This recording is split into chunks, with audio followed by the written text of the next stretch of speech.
Hi, I'm Kira Gurnee. I'm a precision driver and I am your host today as we do James Dean's last drive from Hollywood, California, all the way up to close to Salinas, California, where he was on his way to compete in a race. We're going to do that drive the way he did it, in a Porsche. So we're starting our journey right here at the Farmers Market, a world-class culinary destination. There are all sorts of great restaurants here and all sorts of very interesting people. It is possibly here at the Farmers Market that 24-year-old James Dean had breakfast on September 30th, 1955, while he was waiting for his mechanic, Rolf Wutterich, to finish tuning up his brand new Porsche Spyder. So I am now with what I think is the biggest James Dean fan on the planet, Laura Pardini. He was a genius, absolutely. He knew what he loved, and he knew what he wanted to do in life, and he went straight to that. So James Dean and his mechanic decided to drive that cute little silver Porsche all the way from Hollywood up to Route 99, which was the road to take before I-5 was constructed. Meanwhile, James's friend and a photographer doing a story on him followed behind in James's station wagon.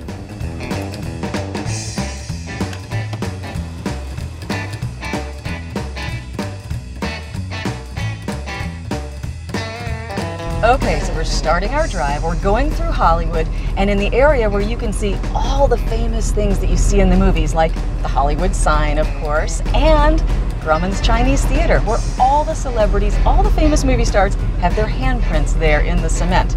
All that is, except for James Dean. Well, because he would have had he not been in the accident on his last drive.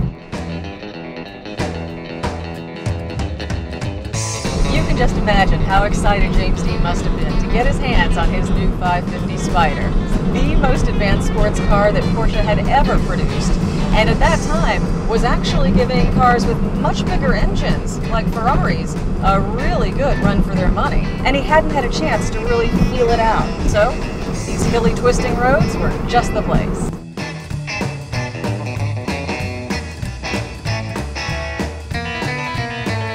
And here we are at Blackwell's Corner, James Dean's final stop that day before his fateful accident.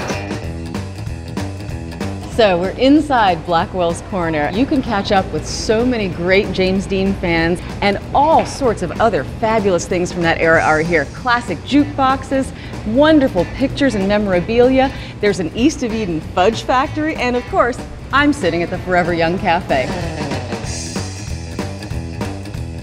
And we're here now at the Jack Ranch Cafe, less than a mile from the place where James Dean had his accident, and also the site of the James Dean Monument. And this beautiful plaque, both donated by Japanese businessman Seita Onishi, with these words: "It also stands for James Dean and the other American rebels who taught us the importance of having a cause."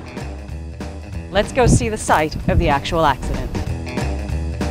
So now I'm standing here at the actual site of the James Dean Memorial at the intersection of 46 and 41 where the accident happened. What was said to have happened that night was that James Dean was driving westbound on 46 into the sun, while Turnipseed was driving eastbound on the same road. When they got to this intersection, Donald Turnipseed decided he wanted to make a left-hand turn onto Highway 41. He looked onto that highway because that's the way he was going, and he evidently did not see James Dean coming. In a split second, history was made, and James Dean unfortunately perished.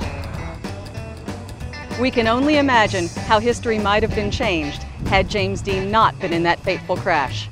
Every year, James Dean fans all over the world choose the weekend closest to September 30th to remember this American icon who died so young.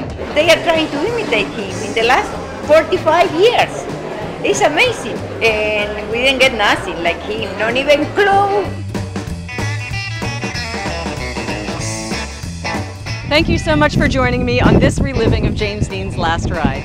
I'm Kira Gurnee, and I hope to see you next time.